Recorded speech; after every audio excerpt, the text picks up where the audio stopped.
सोचे कि इनहेलर को वो इसके लिए ना किसी की बातों में ना आए। लोग कहते हैं भी 2 बातें सुनेंगे ना तो फिर वो छोड़ देते हैं चीज को। तो पूरी डोज पूरे टाइम के लिए यूज करें, बिल्कुल सेफ है ये। आपका बच्चा बड़ा मरीज जो भी है वो जल्दी ठीक होगा और आपका अल्टीमेटली आपकी कॉस्ट ऑफ थेरेपी कम हो जाएगी।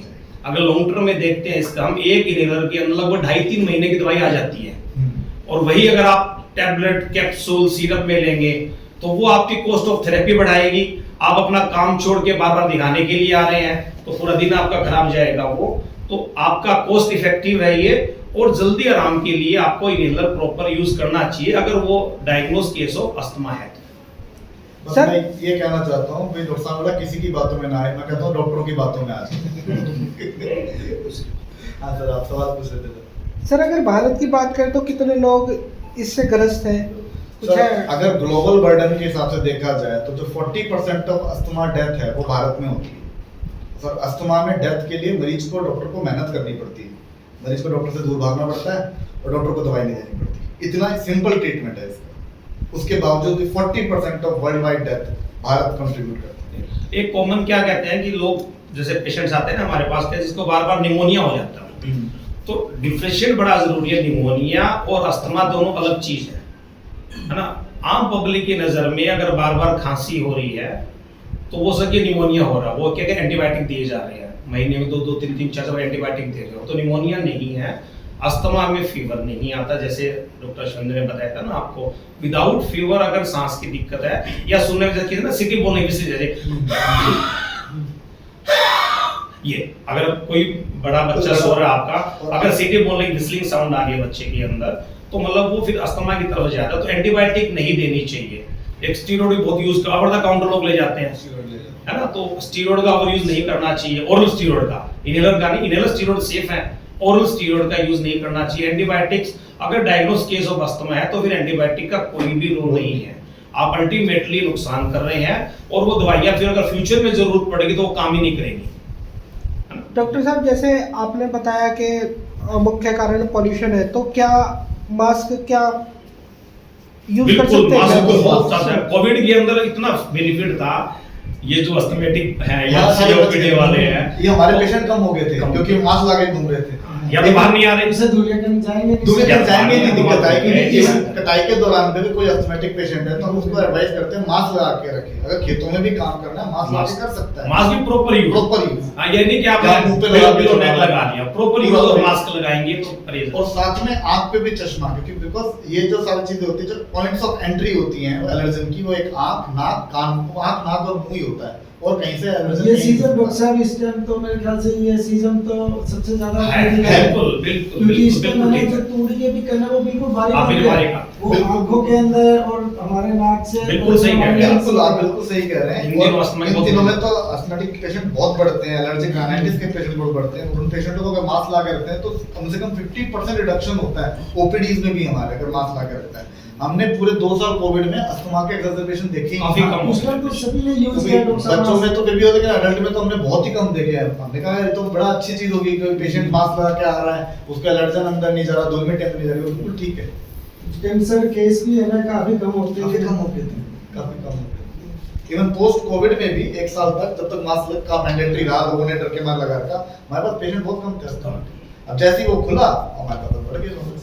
सवाल ये निकल के आता है कि जैसे गांव देहात के अपने पास पेशेंट बहुत आते हैं, गांव में अगर किसी को अस्थमा का अटैक आए या हम बोले कि एकदम से सांस चढ़ गया है तो उसको क्या करना चाहिए? देखो, बेसिकली गांव देहात में पीएचसी हॉस्पिटल्स होते हैं, सब में नेबुलाइजर की सुविधा उपलब्ध है। तो nebuliser should be the first day of treatment. Emergency में वो स्टीरॉइड भी लगा सकते हैं क्योंकि स्टीरॉइड का जो प्रावधान होता है उसमें। लेकिन जैसे अगर आपका एक्सरसेशन गांव देहात में थोड़ा ठीक हो तो तुरंत अगले दिन आपने नॉर्मल पाया, तो अगर बच्चा है तो पीडियाट्रिशियन को आके दिखाए, और अगर बड़ा है तो फिजिशियन या पल्मोनोलॉजिस्ट को आके दिखाए। और अगर हाथों हाथ ठीक नहीं हो रहा है, विद इन नेबुलाइजर देते ही 20 मिनट के अंदर रिलीफ आना चाहिए। अगर नहीं आ रहा है तो तुरंत उस जगह को छोड़ें और बड़े सेंटर की तरफ जाएं। यूजुअली उनको बता देते हैं पेशेंट्स को ना, अगर ये जैसे लिवोसैल्ब्यूटामॉल अगर एस्क्यूल्स है, अगर सांस की दिक्कत अचानक हो जाए तो ये तो दे ही देना आपको, उसको लिख के देते हैं ना। तो डॉक्टर साहब, जो महिलाएं चूल्हा चौका करती है गाँव में, क्योंकि शहरों में तो गैस यूज होता है, तो महिलाएं कितने % प्रभावित होती है ग्रामीण खास? तो महिलाएं जो होती हैं वो अस्थमेटिक नहीं रहती, फिर वो सीओपीडी बन जाती हैं। अस्थमा सीओपीडी के अंदर मैंने आपको स्टार्टिंग में डिफरेंस बताया था। अस्थमा एक ऐसा बेकार किराएदार है, घर बार तोड़ता तो है लेकिन सारा कचरा समेट के बिल्कुल वैसा का वैसा छोड़ के जाता है, रिवर्सिबल होता है, मतलब कचरा नहीं फैलाता। सीओपीडी डैमेज करता है, इरिवर्सिबल डैमेज करता है, परमानेंट डिस्ट्रक्शन करता है, और उसमें दवाई चले ना चले वो धीरे धीरे बढ़ती ही रहती है। तो चूहे की वजह से जो प्रॉब्लम आती है वो यही आती है कि फेफड़े परमानेंट डैमेज होता है, फेफड़ा गल जाता है। आज के दिन क्या लोगों को आप मेरी तो हमेशा से पेशेंटों की राय रही है, चूल्हा चौका छोड़ें, गैस पे हैं। गैस पे रहेंगे तो कम से कम जो जिसके फेफड़े नॉर्मल भी हैं वो उसको भी सीओपीडी बना देता है, तो अस्थमैटिक पेशेंट का तो पता नहीं क्या हाल करेगा। प्रॉपर यूज ऑफ मास्क तो जरूर है, जब दुबई के कांटेक्ट में आए तो मुंह पे अच्छी तरह से टाइट फिट कपड़ा मास्क जो भी उनके पास है प्रॉपर यूज करें उसको, तो काफी हद तक बचाव कर सकते हैं। हमारे खेती बाड़ी करने वाले किसानों के लिए तो बहुत जरूरी है कि वो इन चीजों से दूर रहे, क्योंकि कुछ एक चीज ऐसे होते हैं उनके प्रोफेशन नहीं है, थोड़ी उनके एक कॉमन गांव में हुक्का भी है, घरों में जो हुक्का पीते हैं ना ये भी तो हुक्का भी बहुत कॉमन कारण आता है, ये भी बैन होना चाहिए। लेकिन चलो ये मत लिखना है, यहाँ पे बैन नहीं करना। ठीक है, थैंक यू। ओके, हम थोड़ा उसको दूर करने की प्रयास करें। बच्चों के अंदर जहां तक दमे की एलर्जी की बात है वो बहुत कॉमन है। आम पब्लिक जो हम मरीज डील करते हैं वो इस चीज को एक्सेप्ट नहीं करते कि उनके बच्चे को दमा है। कॉमन लक्षण जो मिलते हैं दमे के अंदर वो आता है कि अचानक बच्चे में सांस लेने में दिक्कत होना, सूखी खांसी आना, और यूजली ये बुखार के साथ नहीं होता, कई तरह का दमा आता है, जैसे सीजनल अस्थमा बोल देते हैं। अभी इन दिनों से कटाई का मौसम चल रहा है, तो जैसे ही कटाई का मौसम शुरू हुआ बच्चों के अंदर खांसी आने लग जाती है, और किसी बच्चों के अंदर थ्रू आउट द ईयर के महीने में कॉमन कंप्लेन लेके आते हैं कि हर महीने बच्चा 2-3 बार खांसी आती है, दवाइयाँ लेनी पड़ती है हमें। जो मेन मोटिव है इस प्रेस कॉन्फ्रेंस का वो ये है कि दमे के अंदर आम पब्लिक वो बोलते हैं कि आप हमें दवाइयाँ दे दो पीने की, कोई एंटीबायोटिक दे दो, लेकिन मेन रोल रहता है बच्चों के अंदर नेबुलाइजर के या इनहेलर का। अगर आम पब्लिक को हम देते हैं नेबुलाइजर या इनहेलर, वो इस चीज को एक्सेप्ट ही नहीं करते, वो कहते हैं जी भाप के टीके मत देना। या अगर किसी का डायग्नोज अस्थमा हो चुका है उसको जब हम इनहेलर प्रेस्क्राइब करते हैं तो वो मना कर देते हैं। उनके मन में क्या वहम है कि इसको लेने के बाद इसकी आदत पड़ जाएगी, या ये छूटेगी नहीं, या इससे फेफड़े खराब हो जाएंगे, बच्चा भी बहुत छोटा है, आगे पूरी जिंदगी पड़ी हुई है, इसकी जिंदगी कैसे चलेगी। तो जो बड़े यूज करते हैं और जो बच्चों में यूज करते हैं उनकी खुराक अलग अलग आती है, और ऐसा नहीं है कि एक बार अगर इनहेलर हमने दिया बच्चे को तो वो लाइफ लॉन्ग उसका हो जाएगा। एक पर्टिकुलर टाइम के बाद में डोज को कम करते करते उसको बंद कर देते हैं, और जैसे बच्चे की उम्र बढ़ेगी एक उम्र के बाद में दमा या अस्थमा बिल्कुल ठीक हो जाता है। कॉमन कारण अगर हम देखें, जैसे मैंने आपको बताया कि चेंजिंग वेदर, तो ध्यान क्या रखना चाहिए, जिन बच्चों में एक बार डायग्नोस हो चुका है कि इसको अस्थमा या दमे की दिक्कत है, तो उनमें धुआं, धूल, मिट्टी, सूखी ठंडी हवा घर में हम कर सकते हैं, जैसे अगरबत्ती न जलाएं, हम सब्जी, चौंक, परांठा, चूल्हे हारे के धुएं से कंप्लीट दूर रखें, डीओ, परफ्यूम पाउडर यूज करना नहीं होता, और स्पेशली जो अभी हार्वेस्टिंग सीजन कटाई का मौसम आ रहा है इससे बच्चों को हम दूर रखें। एक और कॉमन मीथ आता है, जैसे ही बच्चे को खांसी जुकाम होती है पेरीफ्री के अंदर बच्चे का खाना पीना बिल्कुल वो कम कर देते हैं, उसमें दूध बंद कर दिया या दूध में पत्ती मिला के देते हैं कि चाय दे दो बच्चे में, वो जमेगा नहीं, कफ बलगम नहीं बनाएगा, वो घी, तेल, चिकनाई बच्चे की बंद कर देते हैं, दही, लस्सी, छाछ बंद कर देते हैं। तो खाने में कोई भी रेस्ट्रिक्शंस नहीं है, क्योंकि दमा आपका आ रहा है या सांस की नलियों फेफड़े में जाके, खाना आपका जा रहा है खाने की नलियों पेट के अंदर। तो बच्चों में दमे के अंदर खाना पीना कभी बंद नहीं करना चाहिए, क्योंकि अगर हम ये बंद कर देंगे तो फिर ये बच्चे की ग्रोथ नहीं हो पाती। दमा को आप ऐसा नहीं है कि एक दवाई या 2 दवाई देके आपने एक ही बार में ठीक कर दिया, क्योंकि क्रोनिक बीमारी है ये वाली, इसको ठीक होने में टाइम लगता है। तो अगर हम प्रॉपर उसका डायग्नोस बनाए दमे का, सही उसका हम इलाज लें स्पेशली इनहेलर के रूप के अंदर, और अगर हम थोड़ी सावधानी रखें तो हम बच्चे को, मरीज को पूरा ठीक कर सकते हैं बिना किसी दिक्कत के अंदर। बाकी और कोई क्वेश्चन था कैसे होता है, आगे बचाव कैसे करना चाहिए बच्चों में? देखो अस्थमा के अंदर एक तो जेनेटिक फैक्टर आता है। अगर किसी फर्स्ट डिग्री रिलेटिव को फैमिली में किसी को हिस्ट्री है, स्पेशली मदर, फादर, दादा, दादी, चाचा, ताऊ, नाना में किसी को नज़ला की दिक्कत है या किसी को सांस की दमे की दिक्कत है, तो उनके बच्चों में हेरिडिटरी ये आने की संभावना ज़्यादा होती है। और दूसरा आ गया कि आजकल जो पोल्यूशन ज़्यादा है है ना, उसके अंदर एयर पोल्यूशन हम कह सकते हैं, जैसे मैंने आपको अभी बताया कि कटाई वाले मौसम में हम कह सकते हैं। तो ये कारण, लेकिन एक जेनेटिक जो फैक्टर है वो काफी बड़ा रोल रहता है ये। और इसका हम परहेज के अंदर, जैसे मैंने आपको बताया कि धुआं, धूल, मिट्टी, चेंजिंग वेदर में सूखी ठंडी हवा का यूज कम करना चाहिए। एक थोड़ा एसी के बारे में बताना चाहेंगे कि एसी भी क्या करता है, रूम के एयर को ड्राई करता है वो। तो अगर कोई भी सांस की दिक्कत का बच्चा, मरीज कोई है, तो हम मिनिमम यूज ऑफ एसी करें। जैसे रूम थोड़ा ठंडा लगे उसको हम बंद कर दें हम, क्योंकि एयर की मॉइस्चर खत्म कर देता है वो चीज। और घर पे जैसे हम आजकल डीओ परफ्यूम पाउडर खूब यूज होने लगा, तो वो यूज ना करें हम। अगरबत्ती घर में यूज करनी ही नहीं चाहिए। I'm a pulmonologist working as a consultant in निवारण हॉस्पिटल। जी, जैसे डॉक्टर साहब ने आपको बच्चों के बारे में बताया, वो सिर्फ अस्थमा बच्चों तक लिमिटेड नहीं है, ये एडल्ट में भी लिमिटेड है। बच्चों और एडल्ट में अंतर क्या होता है? जैसे बच्चों में डॉक्टर साहब ने बताया कुछ समय बाद ये अपने आप ठीक हो जाता है। एडल्ट में इसमें पॉसिबिलिटी ठीक होने की, जड़ ठीक होने का मतलब है जड़ से जाने की पॉसिबिलिटी बहुत कम रहती है। आइदर जो उसके इसी पॉसिबिलिटी से ये जो दवाइयाँ होती हैं इनकी लंबी चलती है। हम भी एडल्ट में वही सेम कंप्लेंट या सेम प्रॉब्लम फेस करते हैं जो डॉक्टर साहब ने बच्चों में फेस किए। बेसिक अस्थमा का जो ट्रीटमेंट होता है वो इनहेलर और नेबुलाइजर होता है।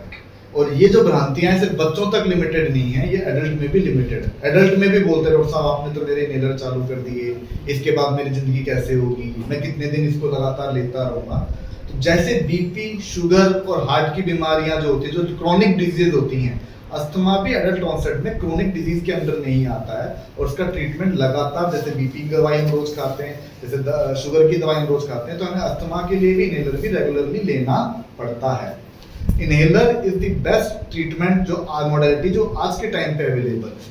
इसी के लिए मरीज हमको मना कर देते हैं, या हम देते हैं तो वो लेते नहीं है। उनको ये लगता है कि ये चीजें खराब है शरीर के लिए। तो फॉर कॉमन नॉलेज, इनहेलर्स का प्रिस्क्रिप्शन कितने भी लंबे समय के लिए दे दिया जाए, उसके साइड इफेक्ट बिल्कुल मिनिमम होते हैं। कंप्लेंट जो एडल्ट अस्थमा के अंदर अपन देखते हैं, तो बेसिक जो कंप्लेंट्स होती है वो सेम होती है जैसे बच्चों के अंदर होती है। अचानक खांसी शुरू हो जाती है, अचानक सांस लेने में शिकायत होनी शुरू हो जाती है, बलगम भी आ सकता है। इसके साथ साथ में यूजुअली फीवर एसोसिएटेड नहीं होता, और ये सीजन के चेंज के दौरान बढ़ जाता है और घट जाता है। एडल्ट में जैसे कुछ चीजें और जुड़ जाती है, जैसे स्मोकिंग। हम जैसे जैसे बड़े होते हैं हम स्मोकिंग की तरफ जाते हैं। गांव में, देहात के अंदर हुक्का बीड़ी का कल्चर बहुत चला हुआ है। ये हमारे अस्थमा को परमानेंटली और तेजी से बढ़ा देता है। ये उस बीमारी को सीओपीडी में कन्वर्ट कर देता है, जिससे फेफड़े डैमेज हो जाते हैं। अस्थमा की एक खासियत होती है, फेफड़े में डैमेज नहीं करता है, रिवर्सिबल होता है। जितना उसने खराब किया, आपने दवाई दी, वापस ही हो जाएगा। इसी का जो काउंटर पार्ट सीओपीडी जो हम स्मोकिंग में करते हैं, उसमें ये फेफड़ा परमानेंटली खराब हो जाता है और दिन पे दिन बढ़ता रहता है। अच्छा, बेसिकली, और तो इसमें अस्थमा के अंदर अपन और पे आए तो एडल्ट के अंदर तो सबसे बड़ा जो नेगेटिव फैक्टर वो ये होता है कि एक तो कंप्लायंस का नेगेटिव फैक्टर होता है।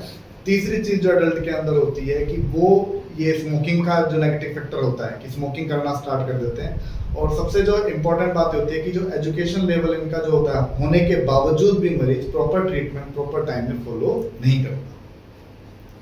ऐसी कंप्लायंस जरूरी आती है ना। मरीज क्या करेगा, अभी आपने इनहेलर शुरू किया, थोड़ा सा जैसे ही उसको आराम आएगा, आपने बताया, डॉक्टर ने बताया कि 2 बार लेना है, वो क्या करेंगे, एक बार लेना शुरू कर देंगे। फिर क्या करेंगे, 2-3 दिन छोड़ के लेना शुरू कर देंगे। फिर क्या बोलेंगे, कैसे ले रहे हो, वो हिस्ट्री कभी नहीं देते कि हमने नहीं लिया। दवाइयां कैसे ले, बिल्कुल ठीक ले रहे, जैसे आपने बताया, अच्छा एक बार लेके आओ। इनहेलर में आजकल क्या अच्छी बात आ गई कि उस पर डोज लिखी आती है। जैसे मान लो 200 डोज उसके अंदर है, सुबह शाम नहीं तो पर डे की 2 डोज आ चुकी है, किसी ने महीने में लिया तो 60 डोज आनी चाहिए, तो उस पर काउंटर है, इसे पता लग जाता है। हम बोलते हैं आप ला के दिखाओ, देखेंगे तो कोई 10 डोज ले रखे, कोई 20 ले रखे। फिर क्या बोलेंगे, इसकी दादी देती है जी, इसके पिताजी देते हैं जी, वो क्या करेंगे, हाँ फिर क्या बोलते हैं कि कभी जब दिक्कत हो तब हम देते हैं। तो जैसे डॉक्टर अश्विंदर ने बताया कि कंप्लायंस बहुत जरूरी है। आपको जिस टाइम लेना बताया है, जितने टाइम के लिए लेना बताया आपको वो लेना ही चाहिए। सर, टेक्निक का भी बहुत फर्क, टेक्निक बहुत जरूरी है। जैसे आपको इनहेलर प्रिस्क्राइब तो हमने कर दिया, आप ले भी रहे हो, ऐसा नहीं करा कि हर मरीज ही ऐसा होता है कि नहीं लेता, ले भी लेता है, लेकिन उसकी टेक्निक सही नहीं होती। अब जैसे हमारे पास पंप्स होते हैं, तो हम पंप देते हैं, तो पंप लेने का तरीका होता है मुंह में डालने का। मेरे पास एक पेशेंट है, उसने यहाँ पर पंप मार रहा है, तो यहाँ पर पंप मारेगा तो कहाँ से अस्थमा ठीक होगा। तो technique is very necessary. Technique का एक बहुत बड़ा फर्क पड़ जाता है। टेक्निक नेबुलाइजेशन की भी टेक्निक होती है। अभी कुछ दिन पहले मैंने डॉक्टर साहब ने एक बच्चा देखा था पेशेंट, उसकी नेबुलाइजेशन टेक्निक ही अच्छी नहीं थी। हालांकि उसके अंदर करना कुछ नहीं होता, मुंह में मशीन लगाना होता है, लेकिन मुंह में मशीन भी लगा के इतनी दूर देके भाप दे रहे हैं, इतनी दूर में भाप कहाँ से लगेगी जी। तो ये टेक्निक का बहुत इशू है। इसलिए हम एजुकेशन के लिए हम अपने कि लोगों को पता चले कैसे इनहेलर टेक्निक होती है, नेबुलाइजेशन लेना होता है, इसीलिए हम इस प्रेस कॉन्फ्रेंस में आ रहे हैं। बिल्कुल दवाई लेना, मरीज दवाई ले जाते हैं, लेकिन उसको देना बहुत जरूरी है ना। अब जैसे हाँ नेबुलाइजर के लिए जैसे बताया तो प्रॉपर मास्क से मास्क देते हैं, मरीज के आगे नीचे नली लगा देंगे सिर्फ कि हम भाप दे रहे हैं पूरा। हाँ या फिर वो क्या कहेंगे, जैसे बच्चों में स्पेशली बोलते हैं रोने लग गया बच्चा हमारा, तो वो दूर कर लेंगे मास्क को, तो उसका कोई फायदा नहीं है। प्रॉपर ढंग से देना बहुत जरूरी चीज है। बेसिकली जो मैं आज हम टेक्निक्स पर ही आ रहे हैं, तो ये हमारे बेसिक इनहेलर्स होते हैं, ये हमारे बेसिक इनहेलर्स होते हैं, ये डिवाइसेस होते हैं ये। तो ये सिंकोब्रीथ कहलाता है, ठीक है। ये हमारा एमडीआई पंप कहलाता है। ये हमारे ये आगे चलते हैं, ये रिवोलाइजर होता है। इस रिवोलाइजर के अंदर यहाँ से जो कैप्सूल होते हैं रोटा कैप, ये डाले जाते हैं, ठीक है। ये सिपहेलर है, ठीक है, और ये नेजल स्प्रे है। पहले अपन इसी पे ही आते हैं। अब ये जितने भी इनहेलर टेक्निक्स होती हैं बहुत जरूरी हैं। अगर आप इस पंप को आपने ऐसे लेके और ऐसे खींचा तो गया, ऐसे लोग करते हैं, ठीक है। दूसरा, आपने इसको इनहेलर को लिया और आपने खींचने से पहले इसको वापस बंद कर दिया, फिर लगाया, तो इसमें डोज लोड हो चुकी है, तो ऐसे इसमें अंदर जमने का चांस बन जाता है। तीसरी चीज, आपने कैप्सूल तो ले लिया, डाल लिया इसमें, और इसको पूरी तरीके से लेने की वजह से तो ये नहीं जाएगा। कई बार इसमें भारी फूंक मार देते हैं। हाँ, भारी फूंक अंदर नहीं लेते हो, अंदर नहीं लेते, बाहर फूंक मार देते हैं। तो ये चीजें बहुत जरूरी हैं। अगर आप इसको दवाई ले भी रहे हो, टेक्निक सही नहीं है तो ये काम नहीं करता। अच्छा, यूजली जो कैप्सूल होता है जो हमारा इनहेलर का, अगर आप देखा जाए तो वो इतना सा ही होता है। अब इसमें इतना स्मॉल साइज है, इसमें इतनी सी दवाई है। सोचो, इतनी सी दवाई लोकल एप्लीकेशन पे इतना रिलीफ देती है कि मरीज चलने फिरने भागने